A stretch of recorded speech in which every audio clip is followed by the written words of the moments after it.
ஜிம்முக்கு போயிட்டு வரையில் ஓவராக பசி எடுத்துச்சு. நடந்து வரையில் பார்த்தா ஒரு கடை, சிக்கன் ரைஸ் கடை. அதை பார்த்து உட்காந்துச்சு கைஸ். இந்த கடை எங்கே இருக்குன்னா நம்ம ஆலங்குடியில் ஆர்ஆர் பிரியாணிக்கு ஆப்போசிட்டில் தான் கைஸ் இருக்குது. 2 சிக்கன் நூடுல்ஸ் சொன்ன அடுத்த நிமிஷமே கொண்டாண்டாங்க. கடையில் சரியான கூட்டம் கைஸ். ஓகே, நம்ம ட்ரை பண்ணி பார்க்கலான்னு எடுத்து சாப்பிட்டு பார்த்தோம். சூப்பராகவே இருந்துச்சு கைஸ். சரி, அடுத்து சாஸ் ஊற்றி ட்ரை பண்ணலாம். சாஸையும் எடுத்து அடித்து பார்த்தோம். சாஸ் ஓரளவு என்னமோ தண்ணி கலந்த மாதிரி தான் இருந்துச்சு சாஸில். சாப்பிட்டு பார்த்தோம்.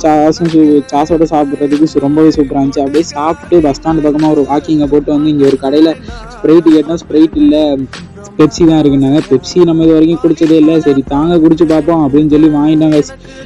வாங்கி ஓப்பன் பண்ணி பெப்சியை குடிச்சிட்டு அப்படியே நடந்து வந்துக்கிட்டு இருந்தோம் கைஸ். பார்த்தா நம்ம ஆப்போசிட்டில் கலைஞர் பூங்கா இருந்துச்சு. சரி, நான் இதுக்குள்ளே போய் ஒரு வாக்கப் போட்டோம் கைஸ். வாக்கப் போட்டு அப்படியே பூங்காவை சுற்றி பார்த்துட்டு அப்படியே இங்கே இருக்க ஒரு பெஞ்சில் சீட்டை போட்டு அப்படியே உட்காந்துட்டு பூங்காவை அப்படியே ஒரு ரவுண்டு சுற்றி பார்த்துட்டு கிளம்பிட்டோம் கைஸ். Okay, bye guys.